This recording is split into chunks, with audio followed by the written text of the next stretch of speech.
Mais uma vez, o governo do Amazonas foi manchete em um dos principais jornais do país, e novamente de forma negativa. A questão ainda é a crise do oxigênio nos hospitais do estado, o que aconteceu no mês de janeiro deste ano. O jornal mostrou o depoimento da Paula Eliazar, da Força Nacional de Saúde, que disse que o governo, mesmo com os hospitais quase em colapso, esperou as unidades hospitalares colapsarem e as pessoas morrerem nas ambulâncias para poder transferir os infectados para outros estados. Na época, a Força Nacional de Saúde fez um relatório que cita o que aconteceu nos dias 8, 9, 11, 12 e 13 de janeiro deste ano, onde registrava com detalhes o tamanho do problema, inclusive com previsão exata de quando iria acontecer o colapso. No relatório da Força Nacional do SUS, no dia 8 de janeiro, já havia uma anotação sobre a crise do oxigênio. O relatório também disse que quando o oxigênio foi para a reserva nos hospitais, a ordem foi para que não fosse feita a medição da saturação nos pacientes, para não detectarem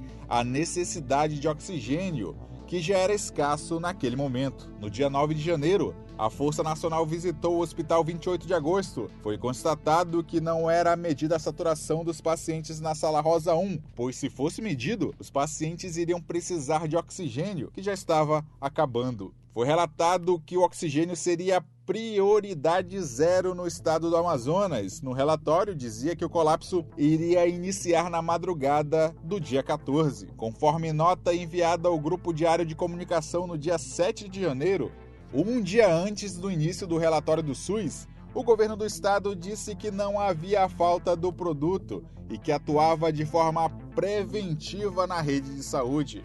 Após a crise do oxigênio, ainda no mês de janeiro, o Ministério Público abriu investigação sobre a falta do produto no estado. 3 meses após o ocorrido, a servidora Paula Eliezer foi uma das primeiras a ser ouvidas pelo Ministério Público Federal para falar sobre o que aconteceu e também sobre o relatório da Força Nacional de Saúde. A servidora contou que foi uma das primeiras integrantes da força a chegar à cidade para avaliar a situação. A funcionária afirmou que ainda em visita ao Hospital 28 de Agosto, no dia 8 de janeiro, antes do colapso do oxigênio, notou que já havia vazamento na tubulação e informou sobre o problema ao governo do estado. A servidora contou que foi feita uma reunião no dia 12 de janeiro com o governo do estado para falar sobre a crise que estava se aproximando e foi alertado que os pacientes deveriam ser transferidos, mas a resposta que foi dada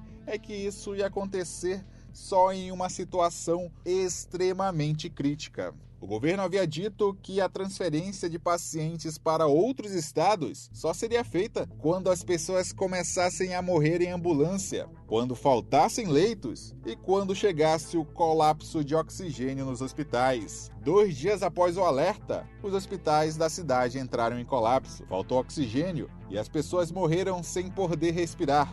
E os familiares lotaram as distribuidoras do produto em busca de salvar a vida dos seus entes queridos. E não foi por falta de aviso, já que a empresa White Martins, que distribui o produto, pediu ao governo para aumentar a produção por conta do aumento da demanda. Isso foi no dia 27 de novembro do ano passado, mas o fato foi ignorado pelo governo do estado. O então ministro da Saúde, Eduardo Pazuello, contou que o governo escondeu a crise do oxigênio e falou de tudo o que aconteceu nos dias que antecederam a crise.